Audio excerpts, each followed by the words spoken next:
Alors, bonsoir à tous, bonsoir à toutes. J'espère que vous allez bien. Alors, je suis ravie de vous avoir aujourd'hui à l'occasion de notre porte ouverte. Alors, avant de commencer, je vais déjà m'assurer si vous m'entendez tous très bien. Est-ce que vous pouvez me faire un petit message dans le chat pour me dire que vous m'entendez bien? Donc, voici donc les ateliers, les modules qui sont à l'inscription pour le semestre prochain, donc pour le module 1. Et comme je l'expliquais, il n'y a pas de prérequis puisque vous entrez au sein de l'école des scribes. On ne vous demande pas de connaître une langue africaine en particulier, d'avoir une connaissance des hiéroglyphes. Non, pas du tout. Vous apprendrez tout au fur et à mesure et à mesure de votre propre évolution au sein de l'école des scribes. La rentrée est prévue le samedi 14 janvier à 16 heures. Pour s'inscrire, il y a donc un entretien d'inscription obligatoire où on passe quand même en revue le règlement intérieur de l'école pour que vous puissiez connaître toutes les spécificités qui vont vous accompagner tout au long du semestre. Vous recevrez de façon, voilà, c'est exclusive au module 1 puisque les autres modules n'en ont pas. Il y a donc un manuel qui est dédié au module 1 avec 6 leçons et il est accompagné d'un cahier d'exercices qui permet de faire de l'auto-évaluation sur les leçons que vous recevez dans ce manuel. L'organisation des ateliers hein, au cours du semestre, vous avez quand même pas mal d'ateliers en commun avec les autres modules et vous avez 2 ateliers spécifiques au module 1 qui nous permet de voir avec vous les compétences que nous souhaitons que vous acquérez, donc justement à ce niveau-là donc de l'école des scribes, notamment pour le module 1, que vous ayez une connaissance assez large des humanités classiques africaines et aussi, bien sûr, les outils qui permettent de mettre en pratique la méthode Kuma. Pour le module 2 et le module 3, les inscriptions seront ouvertes donc euh, après le dernier atelier hein, qui a lieu la semaine prochaine. Bien sûr, il y a une condition, hein, parce qu'il faut, pour pouvoir passer d'un module à un autre, avoir suivi tous les ateliers et avoir donc passé son évaluation. Donc, c'est seulement à ces 2 conditions que vous pouvez donc que vous pourrez donc procéder à l'inscription au module, ici le module 2 et le module 3. La rentrée est prévue aussi le samedi 14 janvier, mais à 20 heures. Là aussi, vous avez une série d'ateliers en commun et 2 ateliers spécifiques où pour le module 2, on demande que vous puissiez donc connaître les étapes de la méthode Kuma et au module 3, que vous puissiez mettre en marche la méthode Kuma. Pour le module 4, donc, c'est de toute façon pour tous les autres modules, après le module 1, le prérequis, c'est d'avoir donc validé le module précédent, hein, donc toujours l'évaluation et d'avoir suivi tous les ateliers. La rentrée est aussi prévue le même jour à 18 heures. Donc, ça sera un atelier spécifique au module 4 puisqu'il passe d'un cycle à un autre. Là aussi, il y a 2 ateliers spécifiques qui vous permettent un peu de clarifier peut-être certaines choses au niveau du travail qui est demandé à faire au deuxième cycle. Ensuite, il y a les modules 4 et les modules 5 pardon, et les modules 6, hein, où c'est de nouveau la même chose, avec une rentrée le même jour à 20 heures. C'est en commun justement avec les modules 2 et 3. Et comme pour les autres, il y aura aussi des ateliers spécifiques. Bien entendu, toujours la condition, c'est avoir remis donc son évaluation et suivi tous les ateliers pour s'inscrire à ces modules. Alors, les inscriptions, donc, selon les modules, sont à des dates différentes. Hein, donc, dès demain, les personnes qui veulent intégrer l'école des scribes et entrer donc au module 1 pourront donc demander leur inscription en envoyant donc leur demande à kuma@ngelyi.com. Les inscriptions pour tous les modules sont ouvertes donc jusqu'au 7 janvier, hein, puisque la rentrée, ça sera la semaine qui suivra. Il faudra donc remplir, enfin, compléter son inscription, hein. On demande la copie d'une pièce d'identité. Bon, pour ceux qui sont déjà stagiaires, généralement, c'est quelque chose que je ne demande plus parce que la durée de validité des pièces que j'ai déjà reçues, généralement, elle est toujours valable. Ensuite, ce qu'on demande quand même à tous, c'est de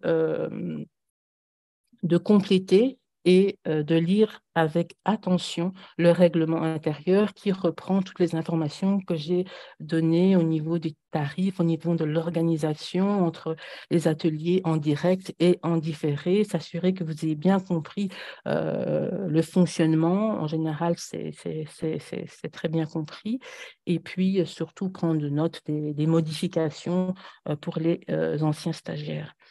Alors, tout se fait via une boutique, hein, dédiée donc à chaque module. Donc, chaque module a un lien particulier vers cette boutique où il peut donc régler les frais d'inscription et le formulaire d'inscription directement sur cette plateforme, hein, cette boutique.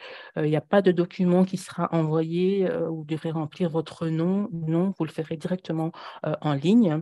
Et puis ensuite, au fur et à mesure du semestre, vous pourrez payer donc les ateliers auxquels vous participez, que ce soit en direct ou en différé. Alors, avant de donner la parole à Dibomba Rimbok pour son intervention sur le thème « Le hiéroglyphe comme outil de la Renaissance africaine », je vais peut-être m'enquérir à savoir si vous aviez peut-être des questions sur l'organisation de l'école ou la question qui vous passe, que vous avez envie de poser. En tout cas, je suis tout à fait disponible pour pouvoir y répondre. Alors bonjour à tous, merci d'être présent. Prière, s'il vous plaît, avant de débuter, de m'indiquer si vous me recevez correctement, s'il vous plaît, merci. Ok, parfait, merci. Alors je remercie naturellement ceux qui sont maintenant présents. Merci de prendre le temps de cette fin de journée pour le passer avec nous, en notre compagnie. C'est pour nous naturellement un honneur. Merci également à Mylène pour cette brillante communication, cette brillante présentation. Merci également pour le professionnalisme, bien entendu. Et voilà, j'espère que euh, elle a su, à travers cette communication, répondre aux principales préoccupations. Je n'en doute pas qu'il y en ait d'autres.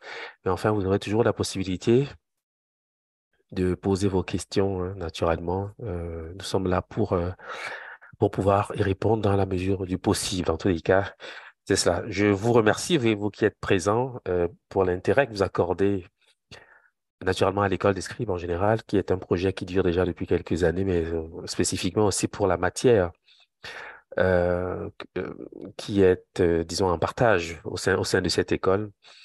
Et c'est encore pour nous l'occasion, évidemment, de vous remercier pour ce soutien, cette assiduité et à travers, enfin, ça fait déjà plusieurs années, parce que je reconnais ici quelques personnes, naturellement, qui suivent déjà le travail depuis plusieurs années. Et cela est pour nous euh, la preuve qu'il y a quelques intérêts à persévérer dans ce que nous avons choisi. OK, parfait. Donc, le thème du jour, c'est un thème, disons, général. J'ai souhaité aborder plusieurs aspects de ce que nous appelons ordinairement les humanités classiques africaines ou les humanités fondamentales, ce qui, vous le savez, est la même chose. J'ai souhaité parler du hiéroglyphe. Bon, c'est un sujet extrêmement dense et vous verrez que, en fait, je ferai essentiellement un survol, mais en abordant des aspects spécifiques pour vous montrer en fait, la place qu'occupe le signe dans la pensée symbolique des peuples subsahariens, parce que je crois que cette place est aujourd'hui encore très mal évaluée, parce qu'on ne sait pas toujours ce que c'est qu'un signe et l'importance que le signe peut avoir dans le destin, la vie courante, en fait, des êtres humains, en fait. C'est un peu ça que j'ai voulu présenter aujourd'hui. Donc, je commencerai par évoquer naturellement la place du scribe. Ah, ben, c'est un survol, je l'avoue, hein. Mais je veux parler du scribe parce que c'est lui qui est dans la société soudanaise chargé, ben, disons, de s'inquiéter de ces questions. Il est formé à l'écriture des caractères sacrés, comme vous le savez, qui sont des caractères divins, la parole divine. Et en égyptien pharaonique, nous avons la chance d'avoir un nom pour désigner le scribe. Alors, il y a plusieurs variantes d'un seul et même mot. C'est ce qu'on appelle des variantes graphiques. Bon. Alors, vous avez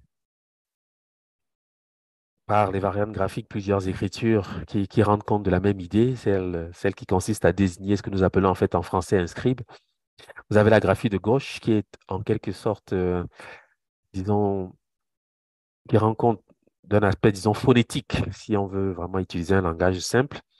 Et à droite, c'est plutôt un pictogramme qu'on utilise pour illustrer le nom du scribe, le pictogramme qui représente, comme vous le savez, le nécessaire pour écrire. Donc, vous avez la codification, la translittération. Alors, je le dis peut-être pour ceux qui ne savent pas, une translittération, c'est ce qui consiste à rendre compte, j'allais dire alphabétiquement, phonétiquement, d'un signe gravé. Vous avez la traduction, c'est scribe, et vous avez les sources, bien sûr, qui, pour ce qui concerne ces graphies, proviennent essentiellement du Wörterbuch, c'est-à-dire le dictionnaire allemand d'égyptologie. Nous avons la chance d'avoir une langue que nous appelons le copte. En fait, le copte est réputé être le stade final de la langue parlée par les anciens Égyptiens. C'est une langue qui est apparue autour du XIIIe siècle.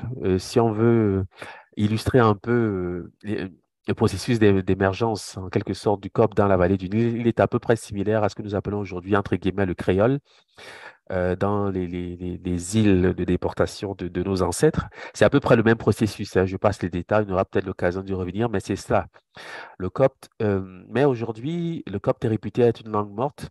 Mais nous avons la chance que le copte a su enregistrer un certain nombre de mots qui émanent directement des caractères sacrés égyptiens. Pour ce qui concerne le nom du scribe, eh bien, nous avons des solutions coptes de la graphie que je viens de présenter. Donc, ce n'est pas un mystère, ce n'est pas une convention. Réellement, c'est comme ça que la chose était prononcée, tout au moins telle qu'elle paraît au sein de cette langue que nous appelons le copte. Les dialectes coptes, il y en a un certain nombre, solution de cette graphie que je viens de présenter. Donc, en copte saïdique, elle est prononcée sac. En copte boérique, elle est prononcée également sac. Alors, ce qu'il faut savoir, c'est que généralement, ce sont ces deux dialectes qui sont assez souvent mobilisés, davantage de saïdique, hein. Mais enfin, ce sont ces deux dialectes qui sont les plus souvent présentés dans les dictionnaires, hein. On a également le copte acmimique qui prononce également sac pour scribe et maître. Et je rappelle naturellement que c'est la lecture effective de la graphie que je viens de présenter, souvent translittérée sèche.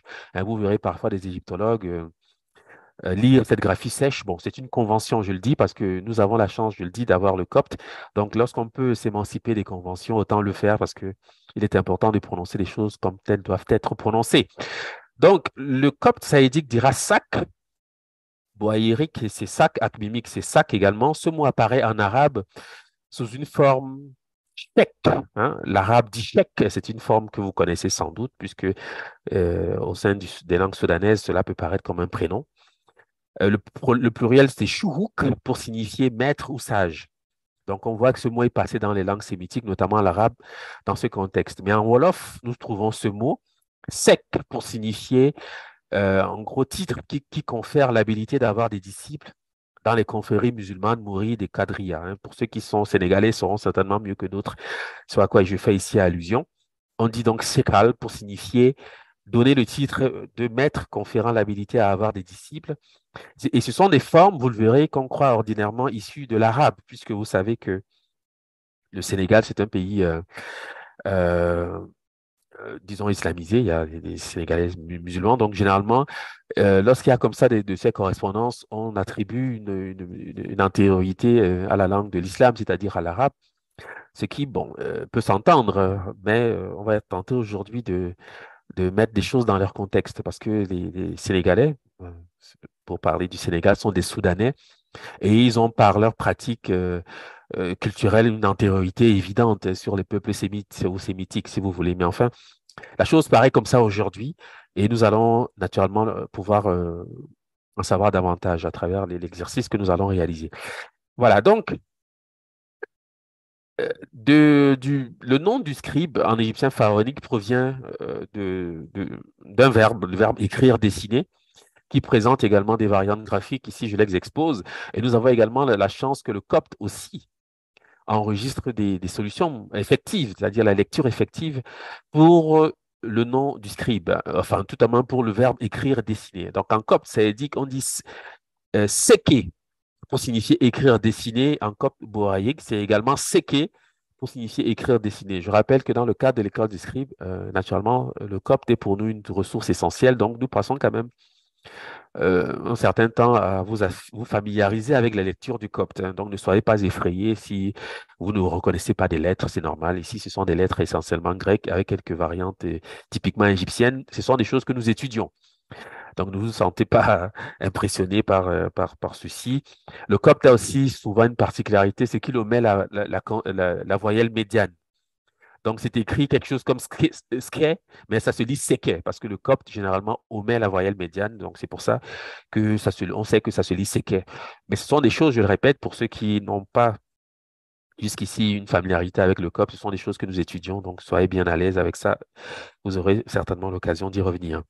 Donc, ce que je suis en train de dire ici, c'est que nous avons des solutions pour le nom égyptien du scribe, sachant que nous sommes une école des scribiens, c'est un thème important pour nous de savoir finalement quelle est la place notamment qu'occupe le scribe dans la société soudanaise et à quel mot effectif renvoie finalement cette graphie. Alors, nous avons également une graphie qui est du même registre puisqu'elle désigne dans ce contexte l'écriture et le document également transité de cette façon, vous verrez toujours paraître le même pictogramme, c'est-à-dire le nécessaire pour écrire qui permet de désigner le scribe. Et cette graphie correspond au copte seki, document.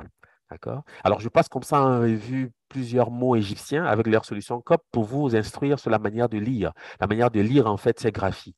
D'accord? Parce que toutes ces graphies, pour un égyptologue, pourraient être lues sèches, mais vous voyez que c'est pas tout à fait sèche, hein. C'est pas ça. Donc, j'aime mieux dire les choses telles qu'elles sont. Et pour ce qui concerne donc ces graphies, les solutions sont celles que je suis en train d'exposer ici. Donc pour le contexte, euh, en ce qui concerne le mot pour écriture document, le COP va donc dire c'est qui pour document. Bon. À la suite de cela, naturellement, la question qui aurait pu rester, c'est de savoir, mais finalement, comment ce thème est rendu au sein des langues soudanaises. Ici, je ne veux pas passer un temps important à vous décrire le processus par lequel on parvient à ces résultats, mais je voulais premièrement vous exposer chez les Dogons à quoi correspond cette graphie, ce qui va suffire pour vous expliquer ce que c'est véritablement qu'un scribe. Parce qu'on ne le sait pas toujours, on pense qu'un scribe, ce n'est qu'un écrivain, il est beaucoup plus que cela. D'accord? Donc, par exemple, en tombeau sur Dogon, vous devez savoir que cette graphie-ci, bon, les Dogons sont des Malinké qui vivent actuellement au Mali. Je ne sais pas si je l'ai dit, mais si ce n'est pas le cas, je pense que ici, quand même, on est censé savoir ce que c'est que le peuple Dogon. Il est assez présent dans les corpus soudanais, hein, assez étudié également. Et de toute manière, c'est sous cette tutelle, la tutelle des peuples soudanais, on va dire mandingues en général, que nous travaillons dans le cadre de l'école des scribes. C'est un choix délibéré parce que ce sont des corpus qui sont quand même assez bien connus et que nous avons en partage assez aisément, puisque nous maîtrisons aussi d'une certaine façon la matière, nous avons des ressources aussi dans ce sens. Donc, pour ce qui concerne le nom du scribe, vous devez savoir que, par exemple, chez les Dogons, cette graphie-ci, qui correspond par exemple au copte, sac, etc., comme je l'ai rappelé ici initialement, correspond par exemple au tomboso, sekou ou sekoudje, qui signifie, enfin en français, qui est traduit par marabout en français. D'accord? Et en dom Dogon, c'est segou pour signifier marabout. Béni, Sekudje, marabout, Mambo Dogon, Ségou, marabout. Alors, d'où vient le mot marabout? Le mot marabout vient de l'arabe mourabit, qui signifie homme pieux, ermite saint. Pourquoi j'arrive à cette première conclusion? C'est pour vous instruire sur ce que c'est véritablement qu'un scribe. D'accord? Parce que bon, le mot marabout peut être, peut avoir une connotation péjorative aujourd'hui, hein, mais vous devez savoir que cette connotation n'est que absolument récente. Parce qu'en plus, nous parlons français, donc ce n'est pas facile vraiment de se dégager de toute la charge que cela peut avoir dans l'univers francophone. Mais enfin, le mot, c'est sekou, qui correspond donc au nom du scribe. J'insiste, qui correspond au nom du scribe dans les langues Dogon, par exemple, les Dogons qui, comme vous le savez, sont des Malinké. Alors, ici, c'est une photo simplement pour illustrer ce que c'est qu'un, entre guillemets, marabout dans la société soudanaise qui est qui est une position essentiellement euh, consacrée bon, à un ensemble de choses. Je ne sais pas si je dois insister sur la description de ce que c'est que un sékou, hein, plutôt un marabout, si vous voulez, dans la société soudanaise, mais il est éminemment associé, vous le verrez, par exemple, à l'écriture. D'accord? Ce n'est qu'un aspect. Mais j'amène ce contour pour vous instruire sur ce que c'est qu'un scribe. Le scribe, ce n'est pas simplement un écrivain, il est beaucoup plus que cela. Quand on voit en égyptien pharaonique les thèmes comme le scribe royal, le scribe du roi, qui est toujours à côté du roi, vous devez savoir que sa fonction est éminente, très importante. Et d'ailleurs, c'est pour moi l'occasion de diffuser maintenant une vidéo qui va vous permettre, bon, c'est un documentaire, un extrait d'un documentaire qui se passe au Sénégal, qui présente en fait enfin, qui survole en clair le rôle que les marabouts entre guillemets jouent, non seulement dans la société sénégalaise, donc soudanaise, mais aussi auprès, par exemple, des lutteurs qui sont des personnages imminents de la société sénégalaise en général et CRR en particulier. Voilà, donc j'espère que ça va fonctionner. Alors, naturellement, ce qui est intéressant dans cette courte vidéo, c'est que je suis à peu près certain que tout Sénégalais et tout marabout il est probablement assuré d'être un musulman. Mais on peut, on peut se poser la question de savoir quelle est la sourate, dans quelle sourate il est dit d'aller prier sur un baobab. Donc, c'est un peu cette couche superficielle, en fait, qui habille quelquefois les sociétés soudanaises, qui nous font croire. Il viendra certainement un temps où nous allons nous décider à redevenir nous-mêmes pour ce que nous sommes fondamentalement. Il ne suffit pas de dire Alhamdoulilah et puis Inch'Allah pour être un musulman. Quand on sait que généralement c'est la pression sociale souvent qui nous contraint à une certaine habitude. Mais dans la pratique, tous les Sénégalais savent ça. Tous les Sénégalais savent très bien qu'il y a un certain nombre de choses qui n'ont absolument aucun rapport évident avec ce qu'on appelle en fait l'islam, parce que vous verrez très rapidement un regard suspect, disons des Arabes musulmans sur ces questions, hein, et c'est connu. Mais c'est un peu la difficulté qu'on peut avoir lorsqu'on est soudanais. On a une tradition effective, une manière d'efficacité. Et d'ailleurs, j'aurais même pu vous poser la question de savoir est-ce que vous savez pourquoi est-ce qu'il va vers un baobab? Parce que c'est évident dans les langues subsahariennes de savoir pourquoi le baobab intervient dans ce contexte. Et ce n'est certainement pas du registre de ce qu'on peut appeler l'islam, hein, parce que bon, voilà. Mais c'est une réalité au Soudan. Moi, ce que je voulais vous montrer, c'est un peu, enfin, en survolant naturellement, la place importante que tient le scribe, en fait, parce que ce qu'on appelle le marabout, ce n'est qu'un mot français pour désigner une fonction spécifique, mais c'est un scribe, hein. Vous verrez que le métier de marabout, entre guillemets, ne se détache pas des signes. Ils font toujours des signes. Généralement, plus récemment, lorsqu'ils sont islamisés, ils utilisent les caractères arabes, mais parfois, là, quand si vous allez dans disons, vers les traditionnistes, Bambara, Malinké, etc., lorsqu'ils connaissent les signes sacrés, c'est ce qu'ils vont faire. Vous voyez? Donc, c'est important. Donc, je voulais simplement partager cela avec vous. Alors, juste m'assurer avant de poursuivre que vous avez bien le son, ce qui me permettra de m'assurer qu'on peut poursuivre dans de bonnes conditions. Merci. OK, parfait. Donc, vous devez savoir que c'est de cela qu'il s'agit. Lorsqu'on parle des signes, je vais tenter d'illustrer l'importance des signes à la suite de cette introduction. Et le métier de scribe, c'est de cela qu'il s'agit. C'est beaucoup plus qu'un écrivain, hein. Je veux quand même vous le dire. Et moi, dans ma position, je le sens vraiment très, très, très fort, très fort. Sauf que, bon, il y a des aspects de, de mon travail que je ne mets pas nécessairement en avant parce que j'aime quand même avoir un partage des choses que chacun peut comprendre a priori. Voilà, donc c'est toujours une préoccupation chez moi que de pouvoir faire ensuite ce qu'on a d'abord compris avant. Voilà. Donc, à la suite de cela, je vous présente donc le nom du hiéroglyphe. Il y a plusieurs variantes graphiques, comme toujours. Ici, je simplifie euh, avec une seule graphie, mais qui suffit à rendre compte du nom du hiéroglyphe en égyptien pharaonique. Donc, c'est ainsi que les signes sont nommés, hein. Le signe pris individuellement est nommé de cette façon. C'est translitéré chi, comme vous le voyez. Parfois, chit avec un T, comme désinence du féminin, mais le T, vous le savez, ne se prononce pas. Donc, ça se lit chi, y compris au niveau de la translittération. Et nous avons également la chance d'avoir la solution copte de ce mot, hein. Cette graphie qui désigne le hiéroglyphe, le signe d'écriture, la figure en égyptien pharaonique, est lue par le copte Toi, qui signifie tâche, signe, modèle. Et le même mot est utilisé par les Dogons, hein, ce qui est encore une preuve, s'il en fallait une, et qu'il y a là une filiation immédiate entre l'Égyptien pharaonique et les langues actuellement parlées par les peuples subsahariens, notamment les peuples soudanais. Parce que chez les Dogons, on dit exactement le même mot, toi pour signifier signe, dessin. Et pour ce qui concerne le malinké ou le bambara, c'est exactement la lecture même de la graphie, y compris la lecture conventionnelle. Parce qu'en bambara, on dit chi ou ti pour signifier le signe. C'est exactement la lecture effective de cette graphie.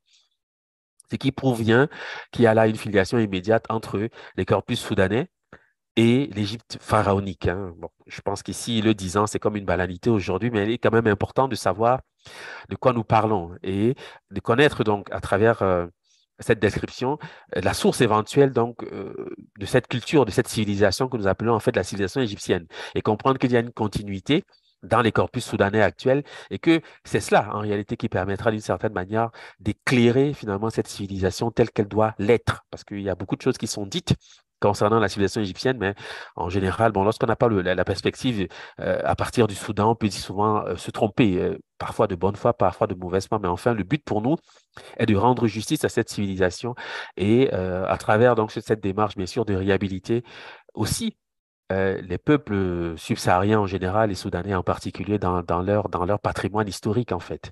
Voilà. Donc, il existe toute une théorie du signe au Soudan occidental. Vous devez le savoir. Ici, je vais citer deux auteurs, à savoir Youssouf Tata Cissé, qui était un Malinké, malheureusement décédé aujourd'hui, et Germaine Diterline, qui était une Française, une ethnologue française de l'équipe Griole, également malheureusement décédée aujourd'hui. Ils ont publié en 1972 un ouvrage majeur, Les fondements de la société d'initiation Como. La société d'initiation Como, c'est l'une des principales sociétés initiatiques mandées, si vous voulez, mandingue, exclusivement masculine et essentiellement consacrée à la connaissance, hein. Ça s'appelle le Como. Et l'ouvrage a pour titre Les fondements de la société d'initiation Como, paru en 1972. Voici ce qu'ils disent. Pour les Bambara, les signes Tiou au pluriel, hein, on dit Ti ou Ti au singulier, Tiou au pluriel, parfois on peut dire Tiou, Kiou, etc. Mais c'est encore le même mot qui mute au sein des mêmes langues. Okay? Pour les Bambara, note Youssouf Tata Sissé et Germaine Diterline, les signes Tiou, également appelés Tibaou, les grands signes, les signes mères, au nombre de 266, représentent le fondement de la connaissance, Doni Diou, la semence de toute la connaissance, Donicia Osia, mais aussi et surtout le fondement de la création. Donc, voici la perspective à partir de laquelle nous allons évoluer. D'accord? Donc, je reprends cette note, c'est très, très important. Pour les Bambara, les signes Tiou, qui, je rappelle, consistent dans le nom égyptien des signes, le nom égyptien des hiéroglyphes, car c'est le même mot, je viens de le montrer d'après la graphie, au nombre de 266, représente le fondement de la connaissance, Donidiou, la semence de toute la connaissance, Donicia Wosia, mais aussi et surtout le fondement de la création. Et l'on dit, l'origine de toutes les créatures, c'est-à-dire toutes choses qui ont existé, existent et vont exister, est ou réside dans les signes. La connaissance est sortie ou issue des signes. Ces signes eux-mêmes sont censés provenir d'un seul et unique signe appelé Tikelenpe, symbole à la fois de l'unicité et de la multiplicité du Dieu créateur. Les 266 grands signes ou signes fondamentaux du Komo sont considérés comme étant issus de la pensée de Dieu. Leur genèse retrace l'histoire de la création, l'histoire de l'univers, visible ou invisible. Cette genèse oblige à pénétrer la cosmogonie bambara car, pour ces derniers, ils ont été manifestés dès les origines et ont même précédé la création des choses qu'ils désignent. En effet, les idées représentées par ces idéogrammes ont été projetées dans la réalité sous l'aspect des êtres, éléments, sentiments qu'ils désignent et qui furent nommés en même temps. On peut dire encore que les choses conçues dans l'invisible, c'est-à-dire le non réalisé, ont reçu un nom et un signe connotant ce nom avant d'avoir existé. L'idée à l'état pur et statique a précédé l'acte de création. C'est lorsque s'est manifesté le pensée, conçu comme un mouvement interne imprimé aux idées, qu'a été réalisé l'univers. Alors, même si vous ne le savez pas, même si vous ne le percevez pas, sachez que c'est de cette théorie des signes soudanais que Platon tire sa théorie sur le monde intelligible. Parce qu'il parle ici exactement du monde intelligible qui correspond précisément à ce personnage que nous appelons Osiris par commodité. D'accord? Le monde des idées. Platon tire toute sa théorie, hein, exposée dans ses ouvrages, sur le monde des idées de cette perspective soudanaise à propos des signes. C'est de cela qu'il s'agit. Les signes sont des idées représentées par des idéogrammes. Je ne vais pas insister sur ces détails. Alors, les Bambara Malinké disent qu'il existe 266 signes, mais en réalité, il en existe beaucoup plus. Sauf que 266, en fait, d'après le système de réduction soudanais, correspond à 14, c'est-à-dire les 14 morceaux du corps d'Osiris. C'est de ça qu'il s'agit, en réalité. D'accord? Et 14 correspond à 5. 14, c'est 1 plus 4, c'est-à-dire 5. Autrement dit, le point axial et les 4 points cardinaux. Donc, avec 266, on est sûr de couvrir l'univers dans sa globalité. C'est ce qu'ils sont en train, en fait, de faire. C'est l'intelligence, en fait, de ces signes dans ce contexte-ci. C'est le corps d'Osiris. OK? C'est de ça qu'il est question. Les signes émanent du corps d'Osiris qui est le monde intelligible. Je reprends. Les signes que nous appelons les hiéroglyphes, c'est-à-dire Tiou en Bambara Malinké, Toi chez les Dogons, émanent du monde intelligible, du monde des idées, du monde des ancêtres qui correspond à la personne d'Osiris. C'est Osiris qui incarne cela. Voilà. Donc, quand on parle du démembrement du corps d'Osiris, sachez que les morceaux de son corps correspondent aux signes. Les morceaux du corps d'Osiris correspondent aux signes. Ce sont les signes. Puisqu'il y en a 14, vous le savez, mais en fait, c'est 266. Lorsqu'on est dans la perspective Malinké Bambara, en fait, qui est la perspective qu'il faut adopter pour bien comprendre de quoi il est question. Bon, il y a plusieurs choses que je pourrais dire ici, mais naturellement, ici, je vais me limiter à à ce premier énoncé donc de la théorie des signes. Bon.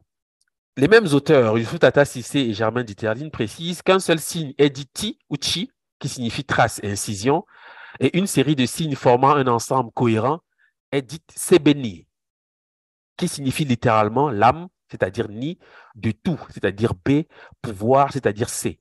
Sebeni signifie littéralement l'âme de tout pouvoir, traduit en français par écriture dans l'enseignement traditionnel. Le terme s'applique également à toutes les écritures. Donc, je reprends. Le signe pris isolément, individuellement, est dit chi ou ti, qui signifie trace, etc.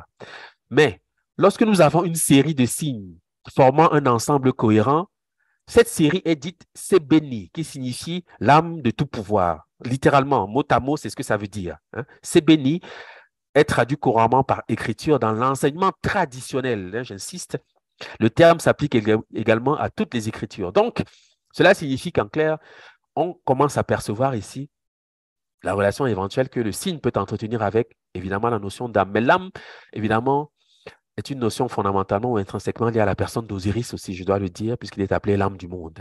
Bon, ce sont des titres comme ça qu'il porte, y compris dans les textes égyptiens eux-mêmes. Mais je me limiterai à la perspective des signes pour ce qui concerne cette brève communication. Donc, le signe pris individuellement, c'est ti ou chi.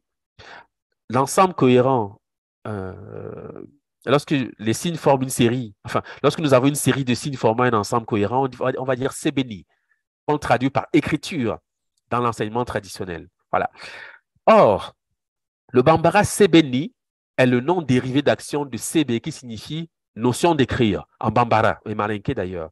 Ce mot est représenté par une graphie égyptienne que je présente maintenant ici. Cette graphie est translittérée, c'est-à-dire conventionnellement, Seba, pour signifier instruire, enseigner, enseignement. Je reprends. Okay? En Bambara, Sebeni vient de Sebe, qui signifie notion d'écrire en général. Bambara Malinké, y compris les langues mandées même en général. Ce mot est représenté par une graphie. Je présente donc la graphie, la voici. En contexte, dans les manuels d'égyptologie, elle va donc se traduire instruire, enseigner ou enseignement. Et nous avons la certitude qu'il s'agit de lecture effective parce qu'en copte, cette graphie correspond notamment au mot sebe qui signifie éducation, enseignement. Le copte dit également sabé qui en découle, qui signifie sage, intelligent. C'est du même registre en fait. Okay. Qu'est-ce que je suis en train de vous dire ici? J'ai présenté la graphie du signe pris isolément. Je présente maintenant la notion d'instruction en égyptien pharaonique et on se rend compte que cette notion d'instruction est fondamentalement liée au thème de l'écriture dans les langues mandées. Okay. Parce que c'est translittéré Seba, etc. Seba, c'est une convention, naturellement, je pense que je l'ai dit. Et on aurait pu aller dans le détail même, parce que vous verrez, il y a quelques signes ici très importants, notamment le signe directeur qui est ici l'étoile. Mais parce qu'en Bambara, je dois le dire, Ti signifie également éclat. D'accord? Éclat. Donc, très signe, éclat. Et l'éclat renvoie naturellement à la lumière, c'est-à-dire à ce qui est visible. Hein, ce que je suis en train de vous dire là, c'est fondamental, vous allez comprendre par la suite. Mais je ne veux pas entrer dans une étude détaillée de la graphie, ce n'est pas essentiel aujourd'hui. Je voulais simplement illustrer le fait que ce que disent aujourd'hui les Malinké Bambara et les Mandingues en général concernant les signes dans les sociétés initiatiques, c'est ce que disaient les anciens Égyptiens en contexte euh, à l'époque où cette civilisation était effective dans la vallée du Nil. Hein. Il y a une continuité, c'est ce que je suis en train de tenter d'illustrer ici. Bon. Naturellement, je me limite au monde soudanais parce que c'est un choix discrétionnaire, mais sachez que ces mots ont des correspondances au sein des langues dites bantoues. Hein. En lingala, on dit nzebi. Hein, c'est la lecture effective de cette graphie qui signifie science, savoir, culture, connaissance. En Kikongo, on peut dire kuzaba, le verbe c'est zaba, qui signifie connaître, etc., etc. Bon. Euh, je présente quand même ces solutions pour que vous sachiez que nous parlons en réalité la même langue. Il s'agit ici d'un cryptotype culturel. C'est une une civilisation que nous avons tous en partage, mais nous choisissons délibérément de nous orienter spécifiquement vers les corpus soudanais parce qu'il faut faire des choix et être cohérent dans la démarche pour que chacun comprenne bien de quoi il s'agit. Et avec les corpus soudanais, nous avons donc cette possibilité. Mais sachez que les mots que je suis en train de prononcer ont également des correspondants dans le monde dit bantou. Hein, sachez-le. C'est pour ça que je présente notamment le lingala, qui est une langue connue, populaire, que chacun peut reconnaître, ou on dira nzebi pour signifier science, savoir, culture, connaissance. C'est toujours du même registre. C'est la lecture effective de cette graphie-ci que nous avons à l'image. Il se trouve que la notion d'instruction en égyptien pharaonique possède ce que nous appelons un homographe dans le cadre de la lecture analytique, c'est-à-dire la méthode Kuma. Qu'est-ce que c'est qu'un homographe? Un homographe, c'est une graphie. Enfin, deux homographes sont des graphies qui partagent les mêmes signes, mais qui n'ont pas le même sens.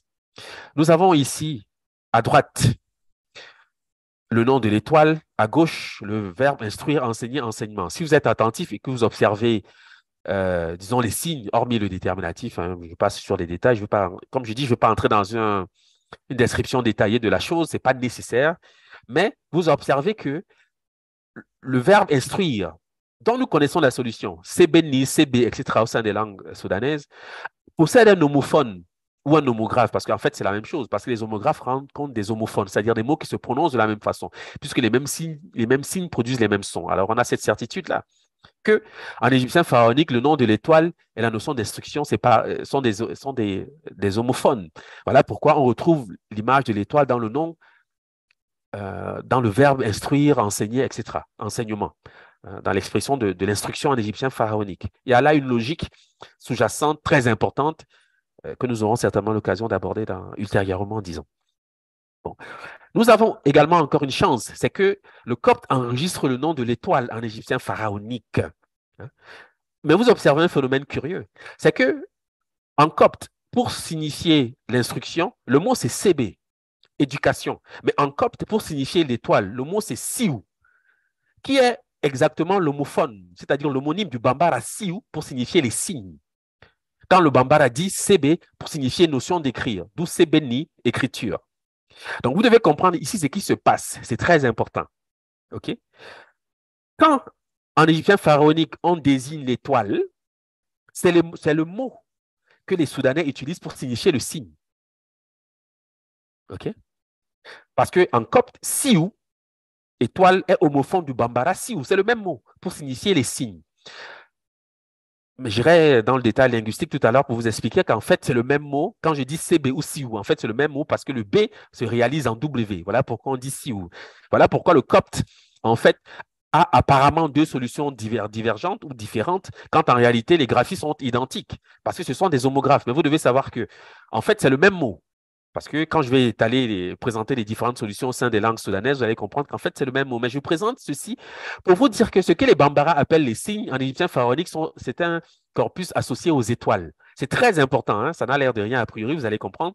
Mais en fait, vous devez comprendre que, évidemment, dans la description des signes, il y a une référence imminente aux étoiles. D'où l'intérêt de la divination quand vient le temps de questionner les signes. Voilà pourquoi, par exemple, les scribes, entre guillemets, les marabouts, utilisent les signes pour la divination. Parce que pour lire la destinée d'un individu, on utilise les étoiles. On peut lire dans le ciel votre destinée, ça je pense que vous le savez, mais les étoiles peuvent remplacer le ciel, parce qu'en réalité, les signes sont associés aux étoiles. Ça, c'est une dimension, peut-être que nous aurons l'occasion de développer, mais je voulais quand même vous le dire. Vous devez le savoir, c'est très important. Bon, alors, jusqu'ici, Ce que vous devez donc retenir, c'est qu'en égyptien pharaonique, le mot pour signifier étoile, d'après le copte Siou, c'est la lecture effective de cette graphie d'après les dictionnaires égyptologiques eux-mêmes, hein, je l'ai dit, c'est important, eh bien, correspond au bambara Siou, c'est le pluriel du Ti pour signifier les signes. Okay? Sachant que, je l'ai dit, le signe, les signes sont dans la description des morceaux, éclats.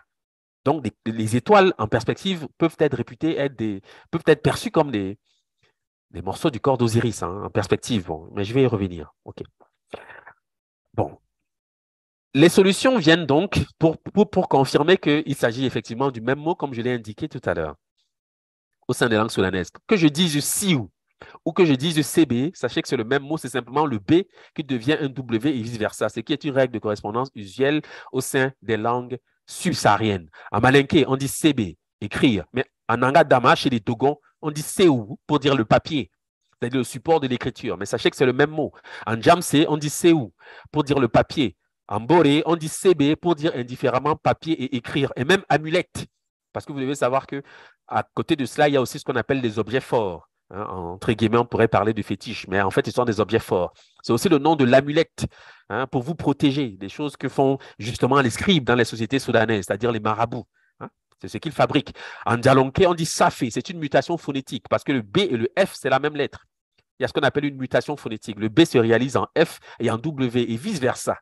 Voilà pourquoi en dialonké, qui est une langue mandé, on dit safé pour signifier écrire. En bieri, c'est sebeli, papier. Togokan, chez les Dogons, c'est Seou, Seoué pour dire le papier. C'est ce mot-là que les Bambara utilisent quand ils disent Siou pour signifier les signes. C'est le même mot, hein, sachez-le. En Baya, c'est Safou, écrire en Bozo, CB, écrire Bobo, CB, écrit papier. Dagbani, Sabele, amulette. Yornoso, CB, c'est le papier. Najamba, Sabé, feuille. Mambo, Sabou, amulette. Guru, Sewa, amulette. Beni, Seou, ou Seoué, feuille, etc., etc. Donc, vous voyez, ici, au niveau des solutions soudanaises, que quand je dis CB ou COU, en fait, c'est le même mot. D'accord? Ça, c'est la réalité maintenant au point de vue de la langue parlée. Voilà pourquoi, en égyptien pharaonique, pour désigner l'étoile, on dit Siou, d'après le copte. Ça paraît éloigné de CB, mais en fait, c'est le même mot. Voilà pourquoi les graphies sont identiques. Voilà pourquoi ce sont des homographes. Et il existe donc un adage bambara qui rappelle que chaque âme a son témoin dans une étoile de la Voie lactée. Chaque âme a son témoin dans une étoile de la Voie lactée. Ça veut dire quoi? Ça veut dire que l'étoile, chaque étoile est une incarnation, un objet visible qui émane du monde invisible. Parce que l'âme, c'est Osiris. L'âme du monde, c'est Osiris. Donc, quand on dit que chaque âme, parce que chacune des âmes qui nous animent émane de notre Père, c'est-à-dire du modèle qu'on appelle Osiris. D'accord? Donc, quand on dit que chaque âme a son témoin dans une étoile, c'est-à-dire que chaque étoile est associée à votre individualité. Vous avez une étoile dans le ciel qui correspond à votre individualité. Ça, c'est un fait. Hein, voilà pourquoi on utilise donc les signes dans le travail de divination, par exemple, hein, qui est un aspect majeur même du travail du scribe. OK? Bon. Chaque âme a son témoin dans une étoile de la Voie lactée. Ça veut dire que les étoiles sont des objets visibles de ce qui est caché. Ce sont des manifestations visibles de ce qui est caché. C'est ce que ça veut dire, hein, en clair. Et c'est un adage bambara, je le rappelle. Maintenant, la question que je vous pose, et j'espère que j'aurai quelques réponses, c'est qu'est-ce que c'est qu'une étoile? On pourra prendre deux ou trois réponses si c'est possible, et qui me permettra, moi, de souffler naturellement, mais on pourra, sur cette base, partir d'un commun accord sur des points, disons, partagés par tous, et je pourrais faire un développement pour vous expliquer pourquoi on lève automatiquement les yeux vers le ciel lorsque nous parlons des signes. OK? Donc, je vous pose la question, qu'est-ce que c'est qu'une étoile? J'attends vos réponses, merci. OK, parfait, merci. Merci Nicole. OK. Donc, qu'est-ce que c'est qu'une étoile? C'est une question fort simple, mais à la suite de ce que je vais dire, vous allez certainement mieux comprendre, je le pense. Bon, la première chose, c'est que pour savoir ce que c'est qu'une étoile, vous devez savoir ce que c'est que ce qu'on appelle les trois sortes d'êtres dans la perspective égyptienne. Donc, je reprends. Hein, j'ai introduit ma réponse de cette façon, parce que ça va être bien précis, vous allez exactement comprendre ce que c'est qu'une étoile. Pour savoir ce que c'est qu'une étoile qui, comme je viens de l'indiquer, se tient dans la description du signe, on ne détache pas le signe de l'étoile. Vous devez le savoir. Par exemple, en Bambara, je vais donner un exemple simple. En Bambara, on dit ti pour signifier le signe, l'éclat. Mais, par exemple, en Ewondo ou chez les Boulou au Cameroun, et dans d'autres langues, même dans les langues du domaine Manengumba, Par exemple, en Léfo, on dit Titi. Titi, pour signifier l'étoile. En Ewondo, c'est Otiti ou Otitier. On duplique Titi. C'est toujours Titi, mais qui est présenté cette fois-ci 2 fois. On dit Titi. Et en bas, ça, Titi, ça signifie l'image, la silhouette, la figure. Donc, c'est toujours le signe. Donc, ceci pour rappeler que dans la pensée, parce que nous avons aussi ce qu'on appelle un cryptotype culturel, nous devons statuer de manière définitive sur cette question. Dans la pensée symbolique des peuples subsahariens, on ne détache pas le signe de l'étoile. Donc, il faut savoir ce que c'est qu'une étoile pour comprendre ce que c'est qu'un signe, c'est-à-dire comprendre ce que c'est qu'un hiéroglyphe. Pour comprendre ce que c'est qu'un signe, vous devez savoir ce qu'on appelle les 3 sortes d'êtres, parce que c'est comme ça que se déploie dans la pensée égyptienne et évidemment soudanaise ce que c'est que le signe. Pour le comprendre, vous devez savoir ceci, ce que je vais vous expliquer maintenant. C'est Plutarque, en fait, qui le dit, et je vais citer Plutarque tout à l'heure, mais déjà, je vous présente les 3 sortes d'êtres. L'idée, qu'on appelle le père, le modèle, la matrice, qu'on appelle la mère, l'espace de génération, et l'engendré, qu'on appelle le fils. Je vous explique brièvement. Sachez que l'idée, c'est le monde intelligible. La matrice, c'est le réceptacle, c'est-à-dire l'espace qui reçoit l'empreinte du monde intelligible. Et l'engendré, c'est l'objet manifesté qui émane du monde intelligible. L'engendré, c'est ce qu'on appelle le signe. C'est ce qu'on appelle l'étoile, parce que l'étoile est visible. C'est-à-dire, l'étoile, c'est la manifestation visible de ce qui est caché. Voilà pourquoi on dit chez les Bambara, par exemple, que toute âme a son témoin dans une étoile de la Voie lactée. Parce que l'âme appartient à Osiris. L'âme est invisible. L'âme fait partie du monde intelligible, du monde des idées. Alors, je ne sais pas si, en le disant, ça complique davantage le discours, mais j'espère que ce que je dis, vraiment, c'est clair. Les 3 sortes d'êtres qui existent, et c'est ce que les chrétiens appellent le Père, le Fils et le Saint-Esprit. Ça, je vous le dis pour que vous sachiez en gros comment la chose a pu évoluer. Mais je n'irai pas jusqu'à la chrétienté, ce n'est pas nécessaire aujourd'hui. Je vais simplement vous expliquer ceci. Que pour les Soudanais, les anciens Égyptiens et aujourd'hui les peuples subsahariens, il existe 3 sortes d'êtres. L'idée, le père, le modèle, c'est lui le modèle. Voilà pourquoi les ancêtres sont des modèles. Modèles parce qu'ayant vécu de manière exemplaire, ils deviennent des Osiris, c'est-à-dire des modèles, donc des référents.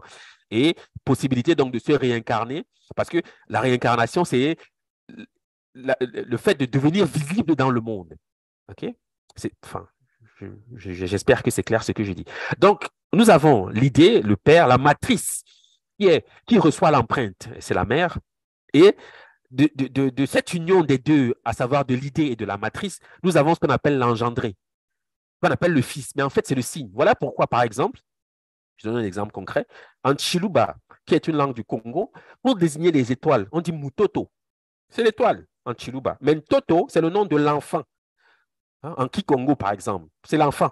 Le petit, c'est l'enfant. Et vous verrez cette règle permanente de manière permanente dans la pensée symbolique du peuple subsaharien. Par exemple, en Bambara, pour dire l'enfant, c'est Den, mais Den, avec des mutations, Den, etc., c'est le nom du miroir dans les langues bantoues.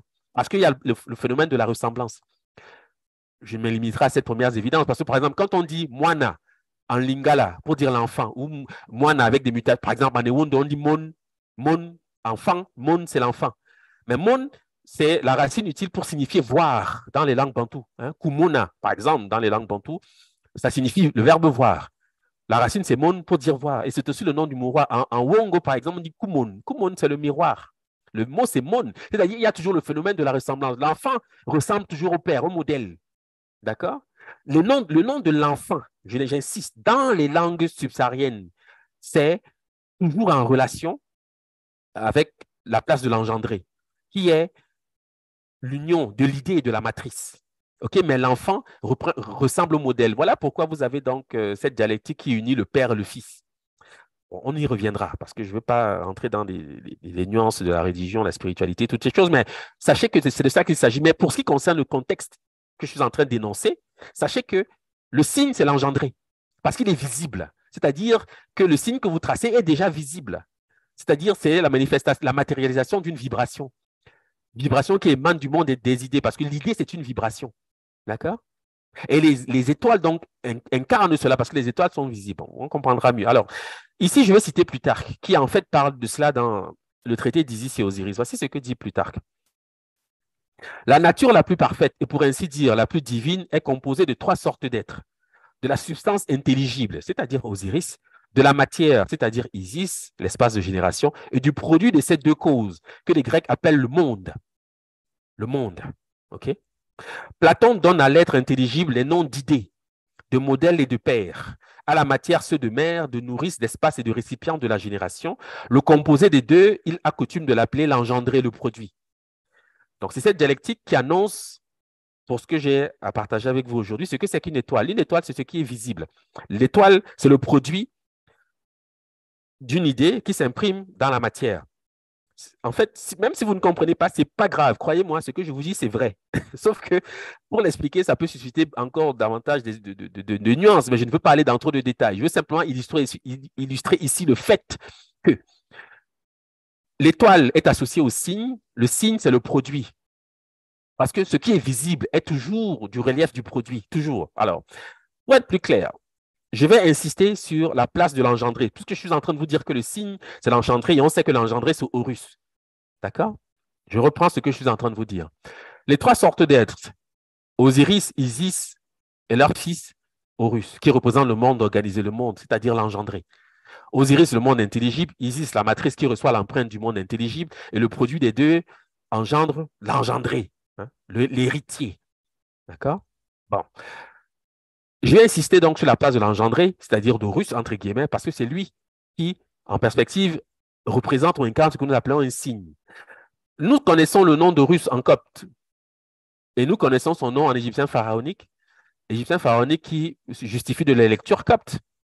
On ne dit évidemment pas Horus, ce sont les Grecs et les Latins qui ont utilisé cette forme, on peut comprendre pourquoi, je vais vous l'expliquer tout à l'heure, mais enfin, en copte, le nom d'Horus se lit Kor. Mais si je prends une langue comme le sérère, par exemple, qui est une langue partagée que chacun peut reconnaître, qui est une langue parlée au Sénégal, en sérère, Kor signifie quoi? Kor signifie être visible la nuit. Et c'est de ce mot que le sérère forme Okor, qui signifie l'étoile. On dit par exemple Okor Mbet, étoile polaire. Donc le nom d'Horus, objectivement et fondamentalement, signifie ce qui est visible, puisqu'il incarne le monde organisé, le monde visible, sensible et visible. D'accord? Donc, quand je dis en copte Kor, qu'on traduit dans le texte par Horus, sachez qu'en sérère, pour ne citer que le sérère, et je rappelle que dans les langues soudanaises, par exemple en Wolof, y compris même en sérère, on dit Kor pour dire le garçon, hein, le mâle. On est toujours dans le relief de l'enfant, le père et le fils, cette même dialectique qui est très importante, par exemple, pour ceux qui ont une culture chrétienne, ils sauront certainement mieux comprendre, parce que je ne vais pas insister aujourd'hui, mais sachez que c'est de ça qu'il s'agit. Quand on dit qu'Horus est le fils, qu'Osiris est le père, c'est de ça qu'il s'agit. D'accord? Il est à la ressemblance de son père. D'accord? Bon, voilà. Ça, c'est quelques détails, mais sachez que en sérère, corps signifie être visible la nuit. On parle ici des étoiles. On va dire par exemple au corps, O c'est l'article, corps c'est l'étoile. D'accord? Mais ça vient du mot corps qui signifie objectivement être visible la nuit. Donc on parle des étoiles. C'est ça le nom d'Horus, c'est ce qu'on appelle Horus. Bon. Naturellement, avec la graphie même, on aurait déjà pu parvenir à quelques solutions parce que les signes ne sont pas choisis au hasard. Vous avez dans le nom d'Horus un énoncé qui apporte l'image d'un visage, ce qui est visible, hein, la face, ce qui est devant, etc. Je ne veux pas revenir sur cette description, c'est des choses que nous verrons dans le détail en cours. Mais en poulard, on dit Ore pour signifier la tête, ce qui est au-dessus. En sous-sous, c'est Kore pour dire le ciel, le firmament. C'est ça le nom d'Horus. Mais la base, c'est ce qui est visible, c'est-à-dire les étoiles. Est-ce que ce que je dis est clair? Je prends quand même le temps de valider cette chose-là parce que, bon, je parle beaucoup, mais avec le souci d'être compris. Est-ce que vous comprenez, au fond, plus ou moins, ce que je suis en train d'exprimer, d'expliquer ici, s'il vous plaît, merci. OK, parfait. J'imagine que ceux qui répondent pour tout le monde. Alors, nous étions récemment, il y a quelques semaines, en Égypte. Il y en a parmi vous qui étaient avec nous. Nous nous sommes rendus dans une ville enfin, qu'on appelle Edfou, où se trouve le temple d'Horus. Nous avons vu cette statue qui est ici représentée. Vous voyez, Horus est représenté sous la forme d'un faucon. Je pourrais expliquer pourquoi, mais le temps risque de manquer. Mais enfin, il est surtout coiffé de la double couronne. Que représente cette double couronne? Vous devez savoir que cette double couronne représente exactement ce que je suis en train de dire, c'est-à-dire l'idée, le père et la matrice, l'espace de génération qu'est la mère. Parce qu'en réalité, la double couronne que Horus porte sur la tête, c'est exactement le pilon et le mortier. Le pilon qui est le sexe mâle, le sexe masculin, et le mortier qui est le sexe féminin. C'est ce qu'il porte sur la tête. C'est ça qu'on appelle la double couronne en égyptien pharaonique. C'est ce que porte le roi sur la tête, parce qu'il est l'incarnation de Dieu sur terre. D'accord?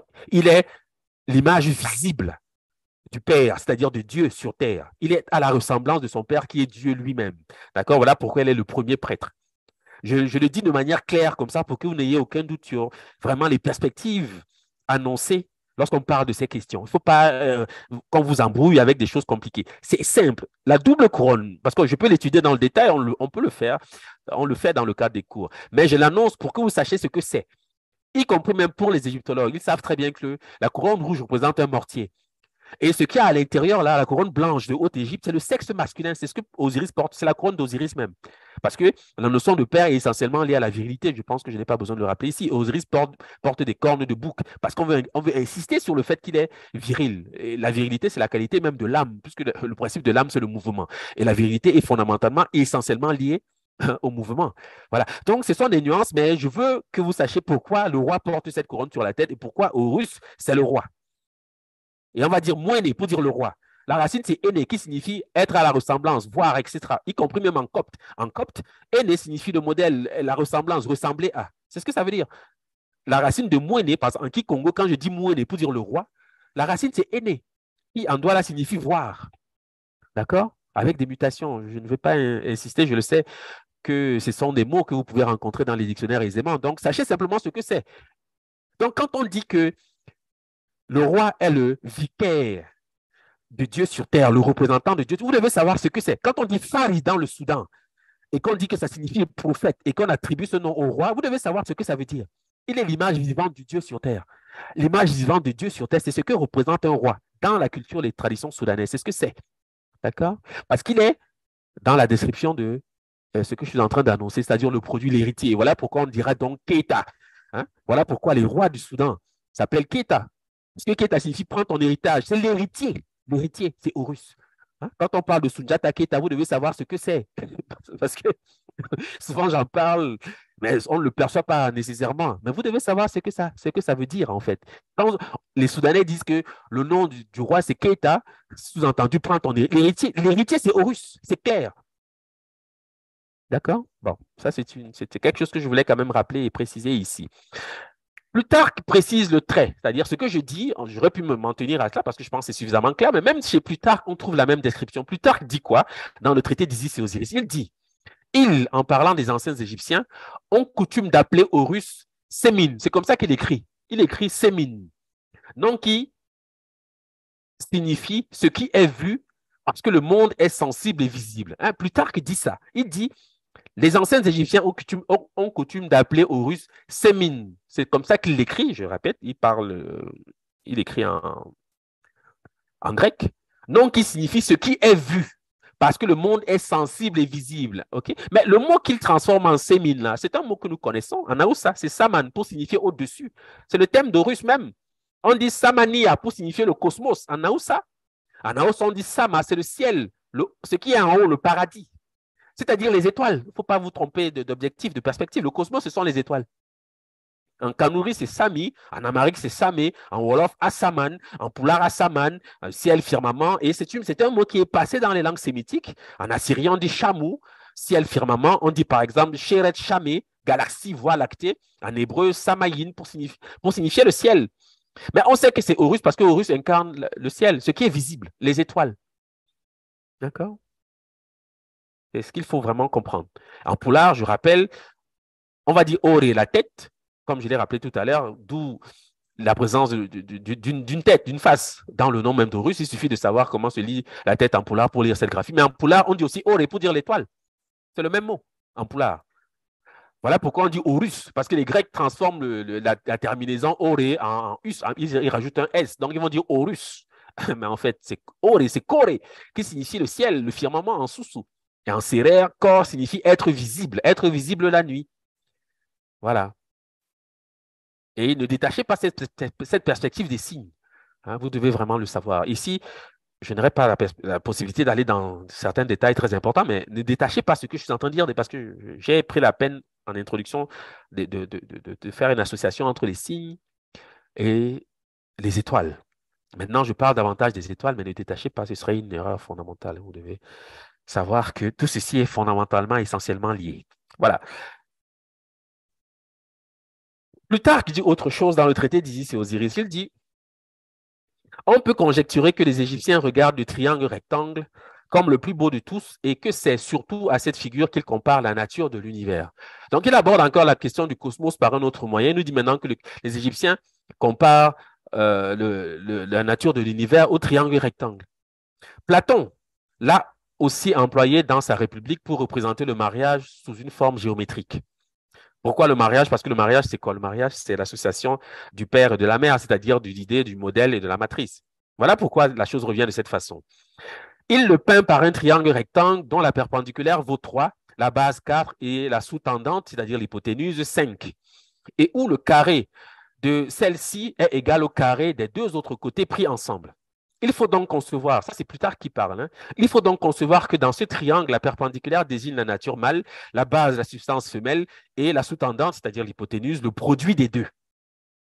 Ainsi, Osiris est le premier principe, Isis est la substance qui en reçoit les influences, et Horus l'effet qui résulte de l'opération de l'un et de l'autre. Car 3 est le premier nombre impair et parfait, 4 est le carré de 2, premier nombre pair, et 5 composé des deux autres nombres, 3 et 2, a une relation commune et avec le père et avec la mère. Voilà ce que dit Plutarque. Qu'est-ce qu'il dit en fait? Parce que ça peut être sophistiqué. Peut-être que ça prendra du temps pour comprendre ce qu'il dit. Je vais simplifier. Premièrement, nous savons tous ce que c'est qu'un triangle rectangle. Voici ce qu'on appelle un triangle rectangle. Ce que Plutarque dit, et avec les énoncés numériques, c'est ça. La hauteur, c'est Osiris. La base, c'est la mère. La matrice, c'est Isis. Et l'hypoténuse, hein, ou la sous-tendante, comme il l'appelle, c'est Horus. Il dit que 3 plus 2, sachant que 2 élevé au carré, c'est 4. Donc, lui, il passe par 2 pour justifier du 5. C'est comme ça qu'il explique ça. Il dit que 3 plus 2 égale 5. C'est ce qu'il dit. D'accord? C'est ce que dit le texte de Plutarque. Hein. Je ne fais que représenter ici la chose comme Plutarque le dit. Mais ce que vous devez savoir, c'est que le calcul décrit par Plutarque se conçoit en fait comme suit. Je vais vous expliquer ce qui se passe. Vous savez que 3, c'est le chiffre du masculin. Je ne sais pas si je l'ai dit. Si vous ne le savez pas, dans le Soudan même, hein, chez les Bambara, Malinké, les Dogons, 3, c'est le masculin, 4, c'est le féminin. Bon, ayant dit ceci, je reprends. Le calcul décrit par Plutarque se conçoit comme suit. 3 au carré égale 9.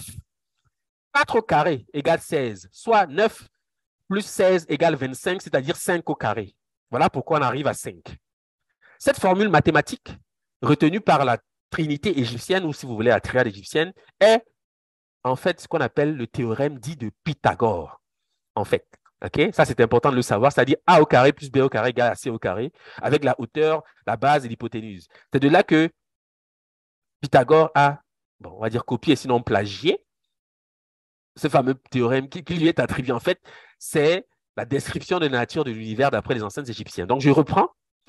On élève au carré, hein, vous devez le savoir. 3 au carré égale 9, 4 au carré égale 16, 9 plus 16 égale 25, c'est-à-dire 5 au carré. C'est ça le théorème de Pythagore. C'est de là que viennent donc toutes les théories ensuite qui émanent donc de ce théorème. Pour ceux qui sont mathématiciens, seront mieux que d'autres sans doute. Ce dont il est question ici et les conséquences qui sont naturellement très importantes.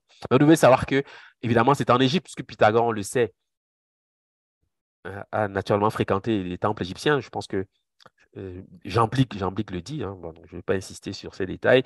Mais c'est important de savoir que, à côté de tout ce qu'on peut dire naturellement, se tient aussi des aspects éminemment scientifiques, hein, si tant est qu'on sache dissocier la spiritualité de la science, ce qui n'est pas notre cas. Bon, en tous les cas, la chose se précise, parce que j'aurais pu me limiter à ceci, mais vous devez savoir qu'il y a une nuance qu'il faut quand même comprendre dans cette description soudanaise du triangle rectangle.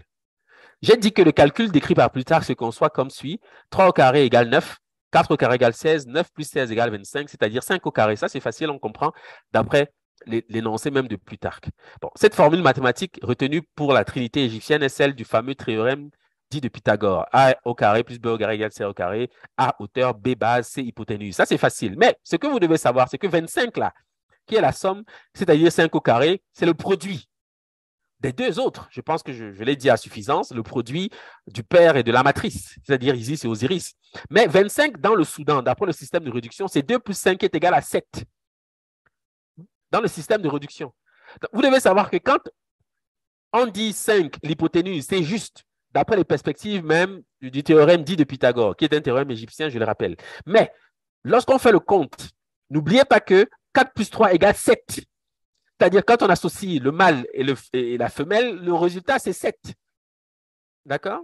7 qui est égal à 5 plus 2 égale 25, c'est-à-dire 5 au carré. Voilà pourquoi on peut aussi dire 5 au carré. Mais en fait, c'est 7. N'oubliez pas cela, c'est très, très important. C'est très important ce que je suis en train de dire. Vous allez comprendre pourquoi. OK? Bon, on le comprend en questionnant le chiffre 7 en égyptien pharaonique. C'est comme ça que nos ancêtres écrivent 7 avec les hiéroglyphes. D'accord? Ça, c'est le chiffre 7 en égyptien pharaonique. Bon.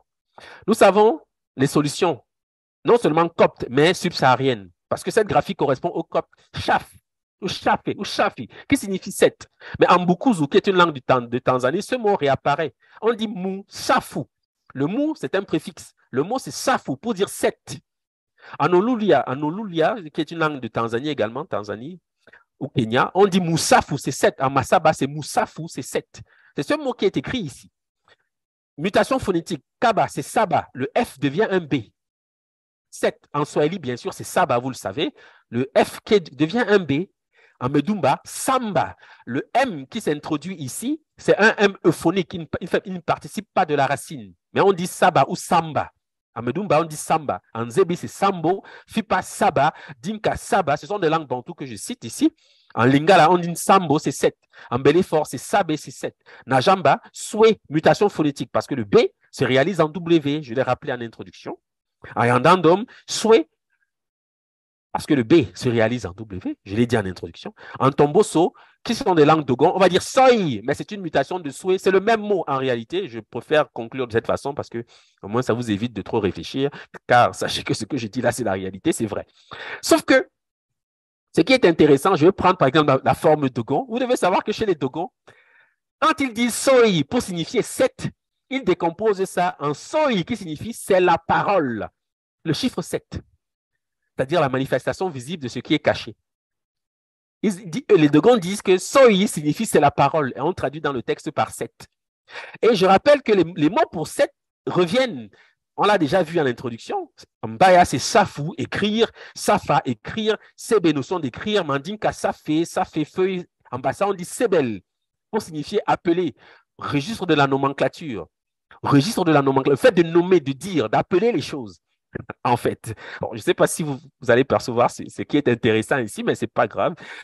Je me limiterai à ces premières observations pour vous dire que le chiffre 7 est intrinsèquement lié à l'écriture, c'est-à-dire au signe. Donc, ce qui est visible, en fait, parce que le chiffre 7 annonce le cosmos, puisque le chiffre 7, c'est la somme de l'idée et qui s'imprime dans la matrice, qui produit le chiffre 7. Le chiffre 7, c'est de ça qu'il s'agit, en fait. Okay? Donc, intrinsèquement lié, bien sûr, à Horus. Bon, donc, le signe, c'est le produit, je l'ai dit, l'engendré, ce qui est visible. Et c'est ça le signe, l'écriture. L'écriture, c'est la manifestation visible de ce qui est caché, les signes. Il n'y a rien qui ne soit consacré à un signe sur Terre, rien, absolument rien. Hein? Ce qui n'a pas de signe n'existe pas, tout simplement. Vous devez vraiment le savoir. Donc, d'où l'intérêt vraiment de l'écriture dans le monde subsaharien, parce que c'est encore dans ces espaces naturellement culturels que l'écriture fut inventée. Mais vous devez comprendre, je ne vais même pas ici parler du Coran, de la Torah ou de la Bible, parce que tout ceci vient après ce que je suis en train d'annoncer ici, mais ça aurait été long pour vous expliquer le processus de mise en place de ce qu'on appelle les livres saints, parce que ça émane de cela, de ce que je suis en train de décrire ici. D'accord? Mais puisque ce n'est qu'une introduction que j'ai voulu faire aujourd'hui, je voulais quand même vous le dire, pour que vous sachiez la relation intime qui associe l'engendré, c'est-à-dire le signe, dans ces différentes descriptions telles que je viens de l'énoncer. Et le chiffre 7, c'est le même mot en fait, en réalité. En réalité, c'est le même mot tel que je suis en train de le montrer ici. Le dictionnaire mandingue donc présente les variantes qui prouvent que nous sommes dans le même registre. Ça, c'est de la fausse qui le dit, il enregistre.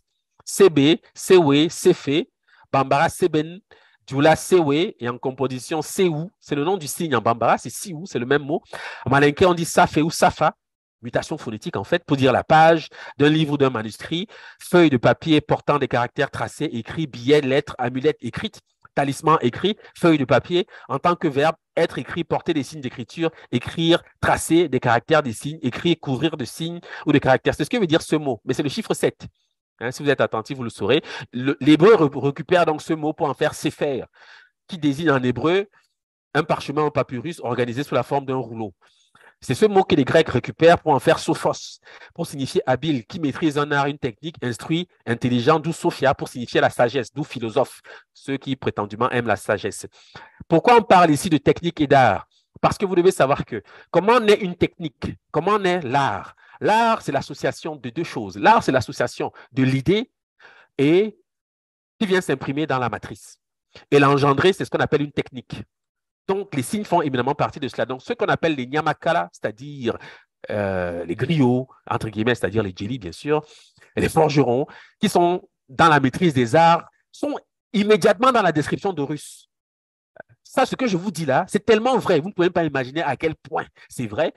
Je dis encore une fois, nous aurons le temps d'y revenir. Nous aurons vraiment le temps d'y revenir. Sauf que la technique, donc le tissage, hein, le travail de la forge, toutes ces choses, en fait, émanent de l'association de l'idée qui vient donc s'imprimer dans la matrice et qui engendre, donc, c'est-à-dire une image visible, c'est-à-dire une technique. C'est comme ça que naissent les techniques. Voilà pourquoi les Grecs disent sophos pour signifier qui maîtrise un art, une technique. Vous devez comprendre le lien. C'est le chiffre 7, ici, qui est en perspective, en fait, c'est-à-dire Horus, de l'engendrer l'héritier. C'est de ça qu'il s'agit exactement, de ça qu'il s'agit, OK? Voilà. Donc, les trois sortes d'êtres, je vais simplement refaire ici un récapitulatif. L'idée, le père, la matrice, la mère, et l'engendré, c'est le fils. Et les signes se situent dans ce registre-là. Donc, quand on dit qu'on est scribe, vous devez savoir à quoi cela se rapporte. Naturellement, c'est une technique, bien entendu. Euh, le terme sekou, qu'on traduit un peu en français par marabout, en fait, l'usage ou la pratique maintenant de cet art sollicite absolument tout ce que je suis en train ici de rappeler. C'est-à-dire, ce n'est pas simplement le fait d'écrire, c'est beaucoup plus que cela. C'est beaucoup plus que cela. Donc, vous devez l'intégrer et le savoir. C'est-à-dire, si vous acceptez de rejoindre l'école des scribes, sachez que ce n'est pas pour apprendre à écrire. Je pense que vous savez déjà écrire. D'accord? Il y a naturellement plusieurs aspects qui viennent doter cette pratique et qui, pour nous, restent essentiels parce que nous devons réhabiliter cette fonction. Aujourd'hui, essentiellement liée, disons, au monde islamique, un peu par défaut, puisque nous avons perdu la mémoire de nos traditions. Mais vous voyez bien que dans la pratique de celui qu'on appelle, par exemple, le marabout au Sénégal, ben, un musulman arabe dirait qu'il fait du fétichisme. Hein, et je ne sais pas s'ils sont au courant de cela. Parce qu'aller vers un baobab prier, je vous assure qu'aucune sourate ne l'annonce. Au contraire, ils ont plutôt tendance à combattre ce genre de pratique. Mais lui, il est sûr qu'il est musulman. Parce qu'il dit Hamdoulillah. Bon, il croit qu'il est musulman en le disant. Non, ça ne suffit pas. Dans la pratique, on voit bien que c'est soudanais. Et d'ailleurs, l'islam, dans ses fondations, évidemment, émane de l'Égypte pharaonique, c'est-à-dire du Soudan. On doit aussi le savoir, sauf qu'il faut réhabiliter la perspective. Et avoir une démarche décomplexée parce que nous avons le moyen de l'original, le moyen de l'efficacité. Et d'ailleurs, je l'ai dit en introduction, le personnage que nous avons vu, c'est-à-dire ce marabout sénégalais il va vers le baobab. Pourquoi? Parce que, je donne un exemple concret. En Bambara, le baobab, c'est Syrah. C'est le nom du cuivre. Le cuivre, c'est quoi? Le cuivre, c'est le métal qui coule dans les eaux primitives, donc essentiellement lié à la vibration. Donc, quand vous voulez voir se manifester dans le monde visible une idée énoncée en forme de prière, vous allez nécessairement chercher le baobab si vous savez ce que c'est qu'un baobab. Voilà pourquoi il va là. Et ce n'est pas l'islam qui lui dit ça, c'est son père qui était marabout également et son arrière.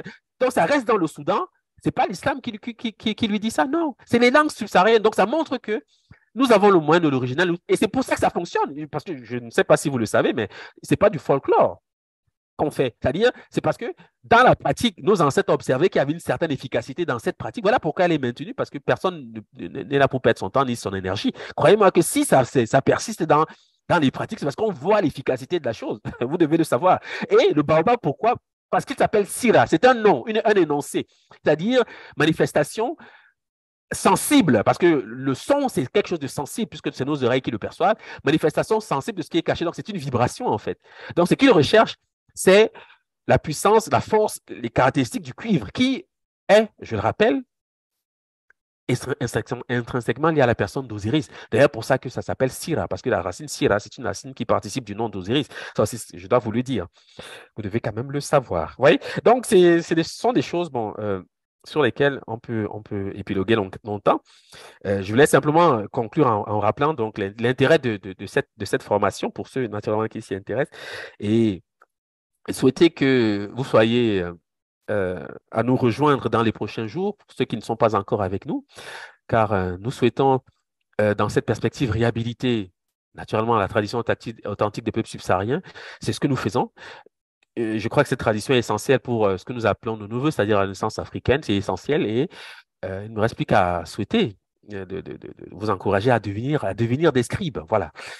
C'est cela. Donc, je vous remercie hein, de votre attention. C'est ce que j'avais souhaité partager avec vous aujourd'hui et je retourne la parole à Mylène. Merci et à très bientôt sur le chemin de la connaissance. En tout cas, merci beaucoup pour cette intervention qui nous a en tout cas tous édifiés. En tout cas, moi, j'en ressors édifiée. Pourtant, j'en suis des interventions, mais à chaque fois, on est toujours ébloui par les résultats de la méthode Kuma. Donc, je vais, moi, de mon côté, clôturer cette porte ouverte avec les dernières annonces. Parce qu'il y a des choses qui arrivent quand même qu'on souhaite partager avec vous. Là, je vais voir si mon écran veut bien se partager. Finalement, je chipote un petit peu. Donc voilà, donc je reviens déjà pour l'inscription. Hein, comme je l'ai dit, les inscriptions vont débuter à partir de demain, même ce soir, pour les nouveaux stagiaires qui vont intégrer l'école des scribes. Donc, vous pouvez dès à présent envoyer un petit message à kuma@ngelly.com demandant votre inscription au module 1 et je reviendrai vers vous avec le règlement intérieur et quelques consignes et notamment le fait de pouvoir passer un entretien au préalable, en fait, pour qu'on puisse voir avec vous comment est-ce que ça s'organise et que vous ne soyez pas perdu pour commencer donc au sein de l'école des scribes. Pour les autres modules, l'inscription se fera après le dernier atelier hein, qui aura lieu samedi prochain et sous réserve, bien sûr, que vous ayez donc remis votre évaluation et que vous ayez suivi tous les ateliers du module du semestre en cours. Donc voilà, voici une des nouveautés de Ngeli. En fait, elle propose à toutes les personnes qui n'ont peut-être pas la possibilité de participer à l'école des scribes parce que ça ne convient pas à leurs habitudes quotidiennes par rapport à leur travail, par rapport à leur vie professionnelle ou familiale ou autre. Donc, on a quand même tout un catalogue avec tous les anciens ateliers de l'école des scribes qui sont là à disposition. Donc, on a souhaité vous donner la possibilité de voir peut-être des ateliers qui vous interpelleraient. Par exemple, je ne sais pas moi, un sujet en particulier qui vous toucherait en particulier. Donc, l'idée, c'est de vous donner l'accès à ces ateliers, ces anciens ateliers. Euh, il y a un peu plus de 50 séances qui sont en format donc VOD, donc la rediffusion de ces ateliers sur Vimeo. Le catalogue sera publié à partir du 7 janvier, donc vous aurez tous les ateliers avec les liens qui vous permettent d'y accéder. Il y a bien sûr des frais de participation par atelier pour les personnes qui ne sont pas inscrites donc à l'école des scribes et pour les stagiaires qui souhaitent revoir des ateliers qu'ils ont déjà vus ou parce qu'ils sont arrivés ils ont intégré l'école des scribes un peu plus tard et que les premiers ateliers les intéressent. Donc voilà, vous avez la possibilité de les revoir aussi avec un tarif préférentiel, bien entendu. Donc, ce qu'on propose aujourd'hui, en tout cas pour ceux qui sont participants à ce direct, on vous offre quand même un petit présent pour vous remercier d'avoir donné de votre temps pour nous écouter.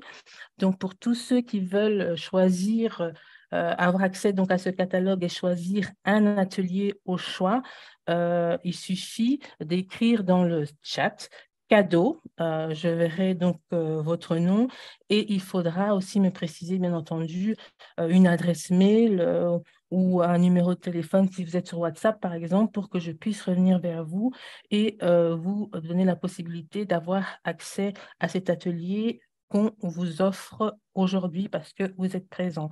Donc, n'hésitez pas à écrire cadeau dans le chat et laisser une adresse mail. Je récupérerai toutes les adresses mail de tous les numéros de téléphone que que vous allez me laisser donc dans le chat et je reviendrai vers vous dès que le catalogue est disponible pour que vous puissiez choisir votre atelier, celui de votre choix, et vous aurez donc la promotion, donc 25 € donc, de rabais pour le grand public et pour les stagiaires, les membres ou les personnes qui sont déjà abonnées à la revue, donc vous aurez donc la promotion des 15 € qui est le tarif qui vous est dédié. Donc voilà, donc à partir du 7 janvier, donc vous aurez un catalogue, le catalogue de tous les anciens ateliers de l'école des scribes avec tous les sujets qui ont été abordés.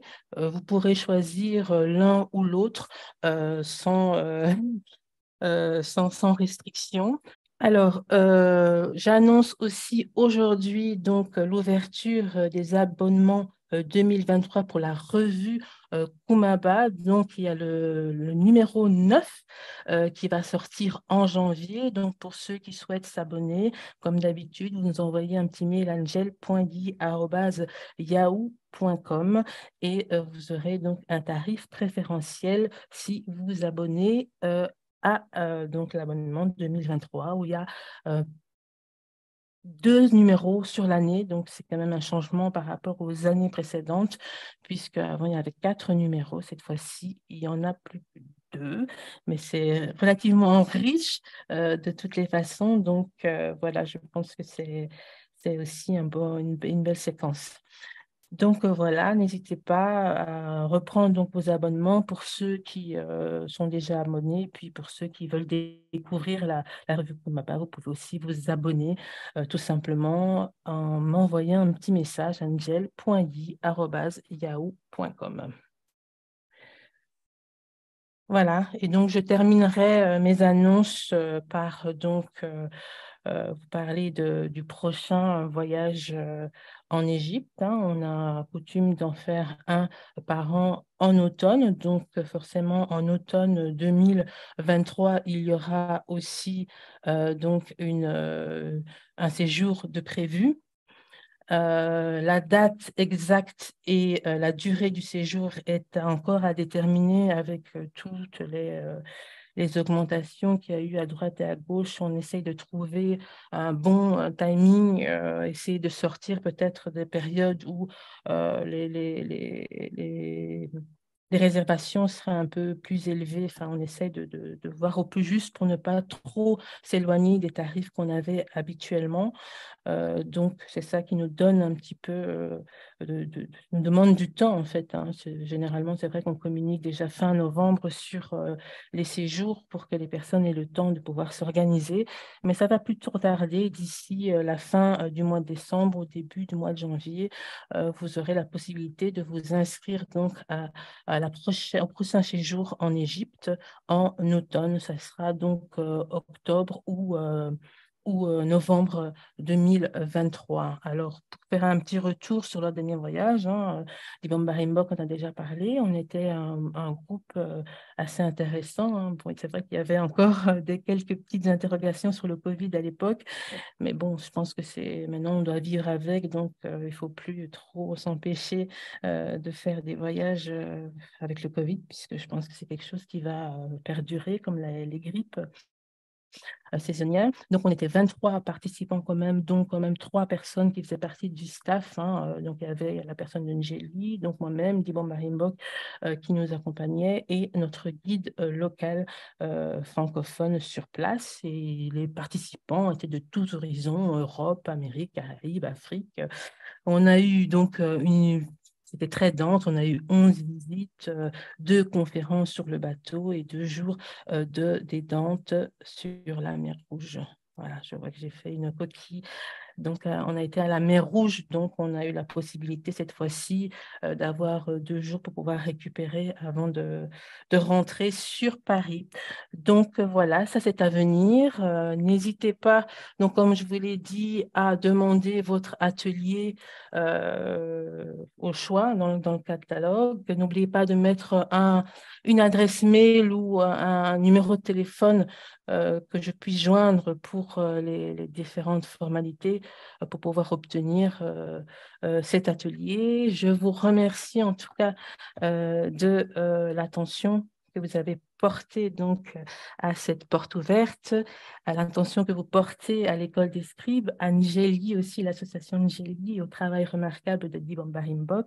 Merci encore à tous. Je vous souhaite une agréable soirée. Ah, je vois qu'il y a des mains levées. Peut-être qu'il y a des questions que je vais prendre quand même avant de clôturer.